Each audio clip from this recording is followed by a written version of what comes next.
Oral questions by members. Leader of the Official Opposition. Thank you, Mr. Speaker. Mr. Speaker, a common theme with this NDP government is record high spending coupled with record low results for British Columbians.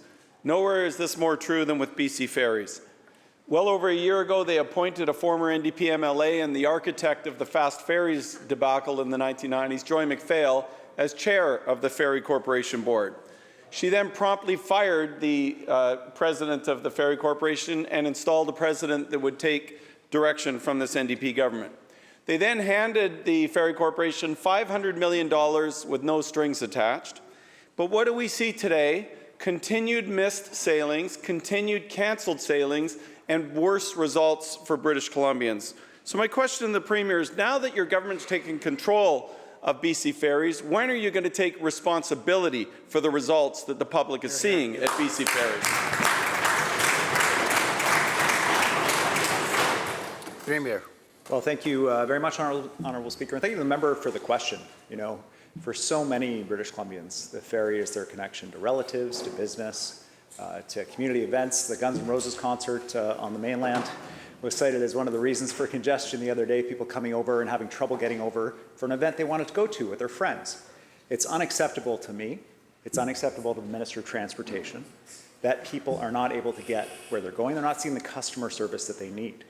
We've made that very clear to BC Ferries. We have new leadership in place that's taking action. And I want to thank the member opposite for coming clean on the record to be clear that he opposed the $500 million to keep fares under control for people who are BC Ferries dependent in this province. He voted against it. He voted against them and all the small businesses that rely on the ferries that can't afford to see higher fares.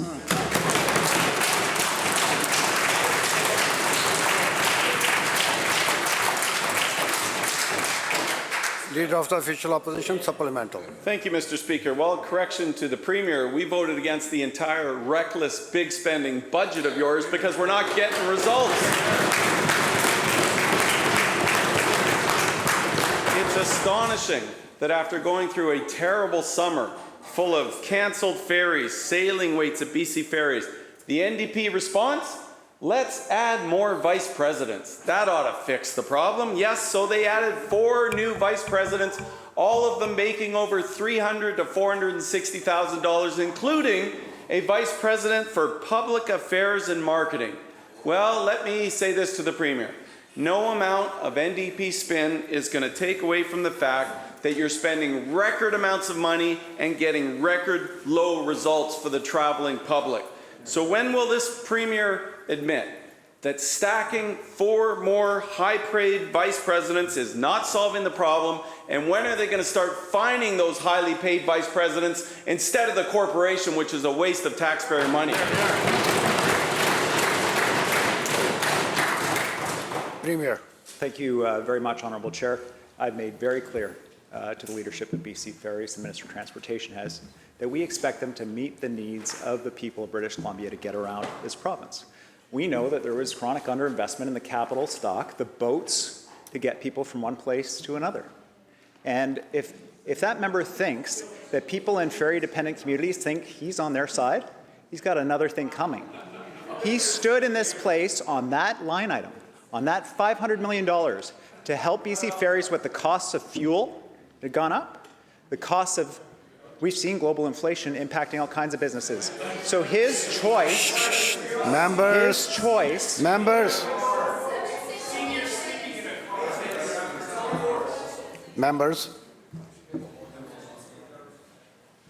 his choice to stand and vote for a double-digit fare increase for BC Ferries users says everything that people need to know.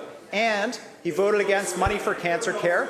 And he voted against money for enhanced 911 services in this province, not in a big budget, but in an individual line item vote. He voted against these things. He doesn't stand with British Columbians. He stands for himself.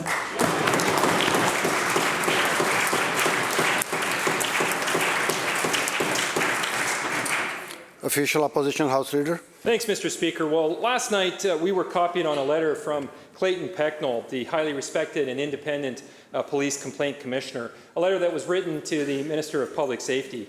Shockingly, this NDP government did not consult with the Police Complaint Commissioner as it unilaterally dictates policing decisions in our province. The letter makes clear that the NDP is compromising the independence of police oversight, disregarding ongoing matters in progress, limiting public accessibility to transparent decision-making, and engaging in a massive overreach of governmental power. How can British Columbians trust anything from this Premier with respect to policing, given the Police Complaint Commissioner is now also ringing the alarm?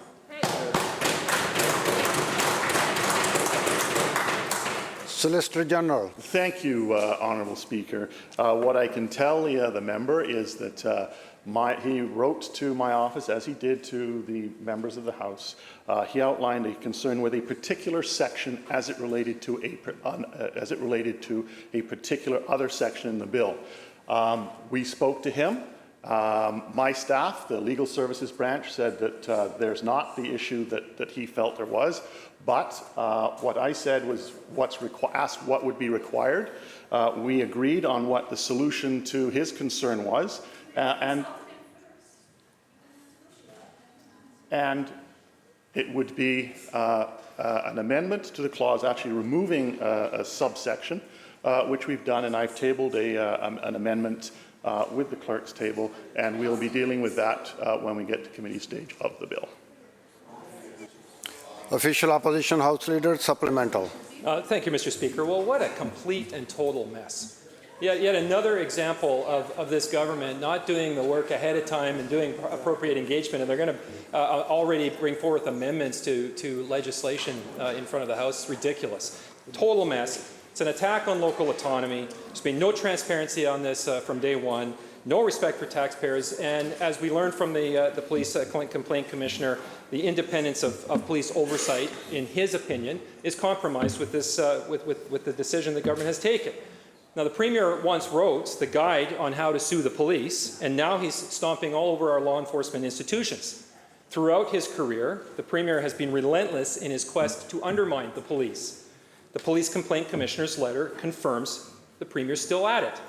So the question is this: why is the Premier undermining law enforcement institutions with such a brazen misuse and overreach of government power? Solicitor General. Thank you, Honourable Speaker. That's just straight nonsense. As I told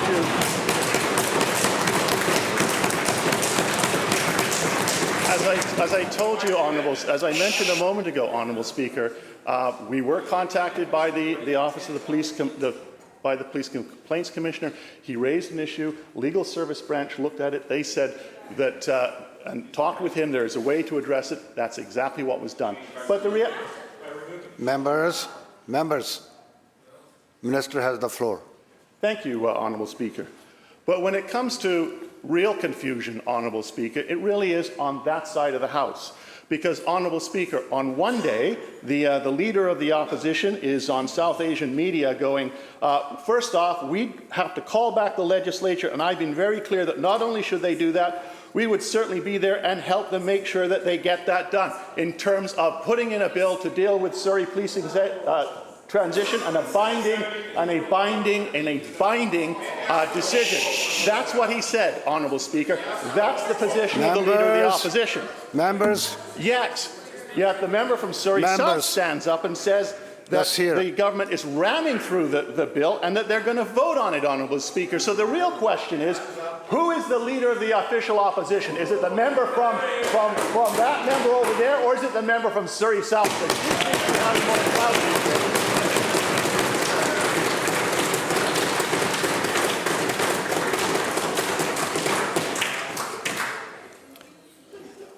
Official Opposition House Leader, second supplemental. Well, thank you very much, Mr. Speaker. The fact that the Solicitor General and the government has to point back to doctored video clips that completely take out of context is just absolutely ridiculous. Absolutely ridiculous.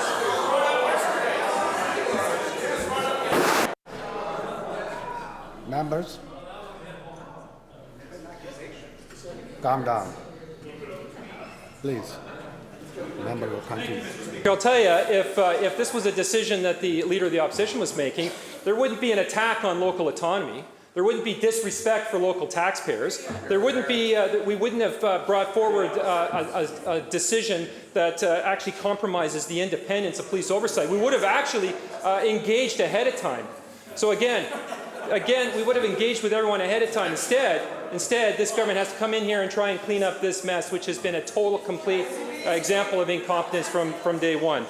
Why is the Premier undermining law enforcement institutions with this brazen misuse and overreach of government power?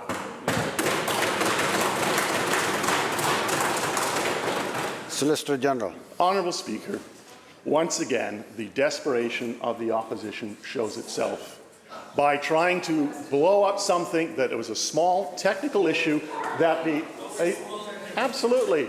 And the solution was arrived at literally in a short phone call, and the amendment has been tabled. And the Office of the Police Complaints Commissioner is very happy with that. The real issue comes back again. Where is the leadership on that side of the House, Honourable Speaker? Where is that leadership, Honourable Speaker? Is it the position of the leader of the official opposition, who, if he doesn't like the video clip, how about this quote?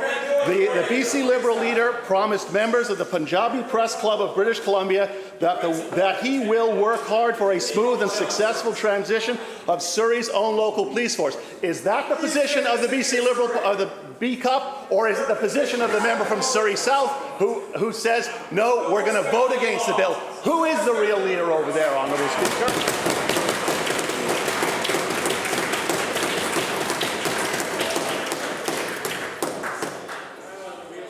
Members, when the question is asked, let's listen to that. When the answer is provided, let's listen to that. Otherwise, we will be wasting lots of time unnecessarily. Leader of the third party. Thank you, Honourable Speaker. For far too long in British Columbia, our K-12 public schools have been operating on a scarcity model. BC school districts are forced to make difficult budget decisions. Programs are being cut due to insufficient resources, and teachers are feeling burned out due to staff shortages. We must recognize the fundamental value of an excellent public education system. Through you, Honourable Speaker, to the Minister of Education, BC Schools Trustees Association and the BC Teachers Federation have expressed that the current operational funding is not sufficient to meet the needs of educators and students. Will there be a historic investment in next year's budget for our public education system? Minister of Education. Thank you, Mr. Speaker, and I would like to thank the member for the question. Our government takes education, it is our key priority, and I completely agree with you. The work that the teachers do every day in their classrooms, it is just, we are so thankful for that. But I also want to let the member know, Mr. Speaker, that education is a priority for us, and that's why, if you look at the budget, this year's budget was the highest ever for the education, whether it is for the new schools, new programs, and also the first time ever in the history of British Columbia, Mr. Speaker, a school meals program, Feeding Futures program, that is to make not just our education system stronger, but like what the teachers are doing, helping them in their work as well. Leader of third party, supplemental. Thank you, Honourable Speaker, and thank you to the Minister for her answer. I think that the challenge we have is because for so long the system has been operating in a scarcity model, that the standard inflationary and per student funding lifts that come automatically are not enough to address the deficits of funding for the public education system for decades. We need a real commitment to ensure we're investing properly to meet children's needs, including children with special needs. Many children with learning disabilities, such as dyslexia, are unable to get the assessments or supports that they need in public schools because the resources are simply not there. We know that early intervention makes an enormous difference for these children for the rest of their lives, and many parents are paying out of pocket for assessments and necessary supports for their children, trying to ensure that those needs are being met. Through you, Honourable Speaker, to the Minister of Education, what does this government have to say to the parents who are spending tens of thousands of dollars just to get their children's needs met? Minister of Education. Thank you, Mr. Speaker, and I completely agree with the member that every child coming to the BC school system should be getting the services that they deserve, and they need to have a full and healthy life in our schools. Mr. Speaker, in this year only that we have invested over $800 million to support inclusive education for students with diverse abilities, with disabilities. This is a commitment. I know that, as I said, that every child should be able to reach their full potential. At the same time, we are aware of the gaps that are there, and that's why my ministry, myself, we are having conversations with our stakeholders and looking out like how we can make sure that every child reaches their full potential. House Leader of the Fourth Party. Thank you very much, Mr. Speaker. Today I'm standing up to read to this House a paragraph from a book that I find deeply and others find deeply troubling. And frankly, it's profoundly disturbing. Members. I want the House to brace themselves, Mr. Speaker, as I read the following quote. Member. And I quote. Member. I just want to caution you that, we went through this exercise before, so please be careful with the language that you will be using. I most certainly will, Mr. Speaker. Thank you for your advice. I quote, gay, lesbian, bisexual, transgendered activists, people of color, youth under 18, immigrants might face greater harassments by guards or police. That, Mr. Speaker, is from page 49 of the arrest handbook written by this NDP Premier. Mr. Speaker, would the NDP Premier of the province of British Columbia please explain to British Columbians why he saw it fit to imply that the brave men and women who work in law enforcement in British Columbia are racist, homophobic, and target children for harassment? Premier. Well, thank you, Honourable Speaker, for the opportunity to respond. The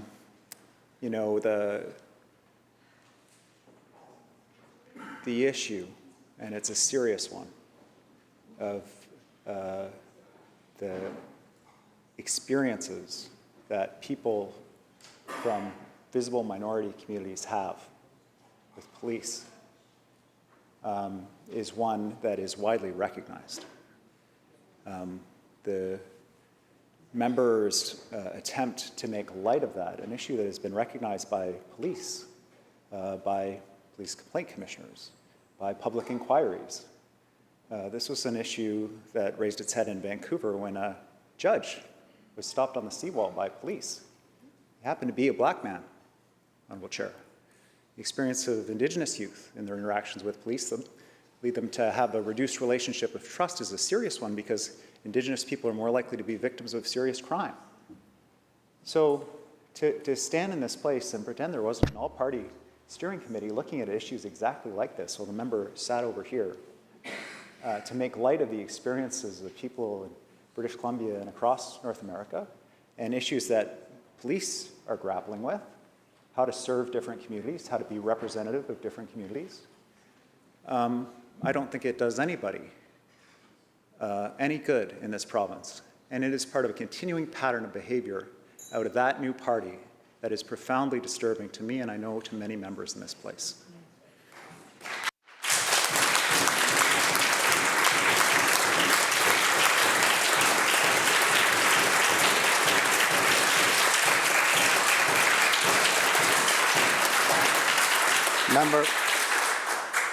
Member supplemental. Thank you very much, Mr. Speaker. Just a few weeks ago, NDP-aligned extremists in Vancouver, standing with NDP cabinet ministers, chanted that British Columbia's police and RCMP are ugly, killers, and hate kids. Will this NDP Premier admit that these radical NDP activists lifted their derogatory, defamatory, and hateful speech against BC's police and RCMP officers directly from the book that he wrote, and will he apologize to our good men and women in law enforcement today? Members, when the question is asked, is the question supposed to be to explore the responsibility of the Premier related to his work? So we have to be very careful. I just want to caution members how you frame the question. Solicitor General. Thank you, Honourable Speaker. To the member's question, there were no NDP cabinet ministers standing on a stage with anybody when they made those horrific, heinous, outrageous, and totally unacceptable remarks that everybody on this side of the House, and I would hope everybody in this side of the House, condemns, Honourable Speaker. It's that straightforward.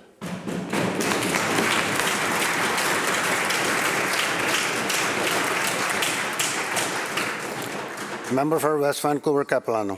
Thank you, Mr. Speaker. Following the horrific death of an Indigenous child under the care of the Ministry of Children and Family Development, media reports reveal yet another damning audit and proves that this death could have been avoided. The audit found social workers failed to regularly visit children placed in foster care in all 14 files reviewed.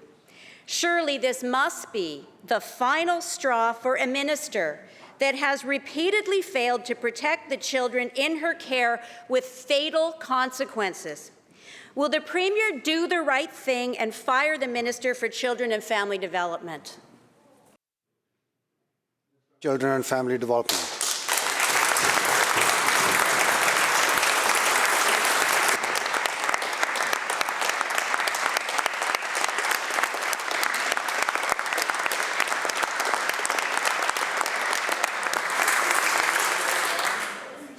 Thank you very much, Honourable Speaker. And this is a heartbreaking tragedy, and no parent or community should ever go through this.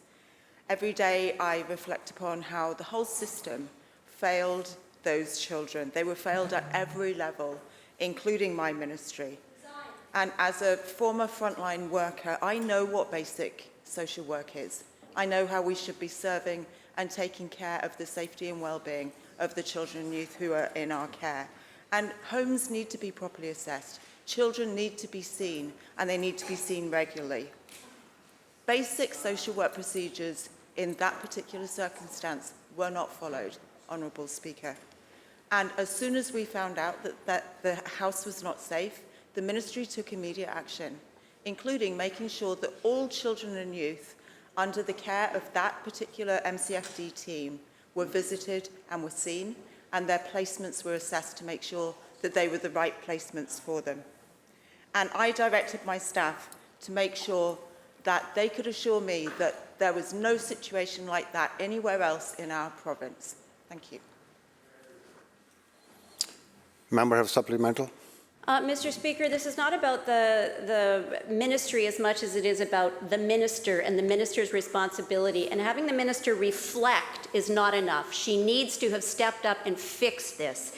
18 months ago, the official opposition raised the alarm about these damning audits revealing a complete neglect of youth for extended periods, a clear violation of policy. Despite assurances from the minister, the situation has only gotten worse. Appalling statistics expose the minister's ineffectiveness. From a 33% compliance rate at her appointment in 2020, it's now plummeted to a shocking 11% compliance. So given these tragic failures, when will the Premier do the right thing and fire this minister? Minister. Thank you, Honourable Speaker, and thank you to the member for the question. I share the concern. I know there's a lot of anger and a lot of pain, and I absolutely understand that. What happened in this particular situation was not acceptable. I told my staff that it was not acceptable and that immediate action had to be taken. And so all of the children under that team's care were visited. All of the placement decisions were reviewed and made sure that they were appropriate. And the audit that the member is talking about, Honourable Speaker, was one that we initiated because we were so concerned about the practice in that office. We have good policies and procedures in place, and they need to be followed. And I've directed my staff to make sure that on any given day we know that all policies and procedures are being followed across the whole of the province. I'm absolutely determined, Honourable Speaker, to make sure that we make all of these improvements and they make a difference in the day-to-day lives of all of the children and youth that we're caring for. Member for Prince George Valemount. Well, what's not acceptable is this minister's continual refusal to accept her responsibility for the devastating outcomes for children and families in this province. Under her watch, autism funding was clawed back. There has been a surge in deaths and injuries of children in care. There's been a rise in youth overdoses of children in care. Multiple representative for children and youth reports that have been ignored. The tragic death of an 11-year-old where neglect was evident and disregard for First Nations concern. It is time for the Premier to take action, for him to stand up and acknowledge that it is not acceptable for the minister to continue to deny her responsibilities in this portfolio. So will the Premier get up today, because the minister refuses to step aside, do the right thing, and fire his minister? Minister of Children and Family Development. Thank you very much, Honourable Speaker. And I do understand the anger and the outrage at what has happened. And what happened to those children was absolutely unacceptable. And the system absolutely failed them. We know that the system of care is rooted in a very long history of colonialism, of so-called residential schools, of the 60s scoop, and the overrepresentation of Indigenous children and youth in care. And our government has been working to tackle that and to address that, because we know that leads to poorer outcomes for children and youth. And the input of First Nations Leadership Council is absolutely critical in that work, Honourable Speaker. Because of their advocacy, already we are taking action to speed up the hiring of an Indigenous Child Welfare Director. And we have already strengthened our oversight, and we have heard the call from First Nations Leadership Council to bring in some external oversight to review the measures that we have taken and to be able to investigate how they are making a difference in protecting children and youth. Member for Chilcotin North. Mr. Speaker, a staggering 71% of students witness or experience unwanted sexualized behaviors in post-secondary settings. This is an outrageous and unacceptable reality. The Alliance of BC Students is sounding the alarm, calling for immediate action from this government. The 2016 Sexual Violence and Misconduct Policy Act was a first step, but both students and the BC United agree that much more needs to be done. Universities must adopt stringent, uniform standards for programs, policies, and annual funding for sexual violence prevention programs. And further, it is critical that these services are provided on campuses. Will the Premier heed the urgent call from the Alliance of BC Students who are in the gallery today and commit to these important actions, yes or no? Minister of Post-Secondary Education. Thank you very much, Mr. Speaker, and I want to thank the member across the way for the question, and the students who are in the gallery who put this question to me yesterday in our conversation. Sexualized violence on campus, in fact, anywhere, is not acceptable, Mr. Speaker. And I do appreciate that the members opposite, when they were on this side of the House, they did have sexual violence policies required in all post-secondary institutions. But, Mr. Speaker, it came with zero money. The previous government did not attach any dollars to that.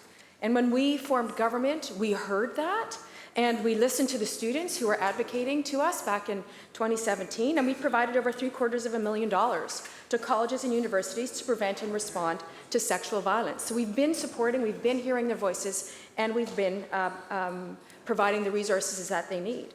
We also provided $500,000 to public post-secondary institutions to establish and improve anonymous reporting systems. In fact, Mr. Speaker, we introduced a new requirement that all private training institutions also have to have sexual violence policies and report them annually, because that wasn't included by the former BC Liberal government, Mr. Speaker. There are a number of actions that are currently underway. That's around plain language support so that policies are clear, providing training resources for all institutions, targeting supports in various institutions, Mr. Speaker, and outreach. And I look forward to continuing to work with the students to make sure that we're getting it right. Member for Cariboo North, supplemental. Mr. Speaker, after 7 years and 2 elections, I can only imagine how hard it is for the students here in this gallery and students across this province who come here year after year to be told the exact same answer, we're working on it. They're asking for clear action, and they're asking for services to be on campus. We've seen a staggering increase on campuses. Every student in the province of British Columbia should feel safe on campuses, and they're tired of coming repeatedly year after year and hearing this government say, we're working on it, a plan is coming. To the Premier, will the Premier give a straight answer to the students who are in the gallery, and will he commit to accepting the recommendations that the students have made, yes or no?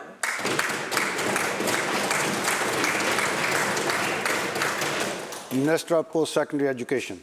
Mr. Speaker, we're doing more than acting on it, we're funding it. We're funding the work, something that they didn't do. $0. Mr. Speaker, in fact, Mr. Speaker, the other thing that the other folks did across the way is they actually took funding away from sexual assault centers. Who does that? We are restoring funding, Mr. Speaker, and there's a lot more to do, and I look forward to working with those students to deliver for them, because this government delivers for people. The bell ends question period.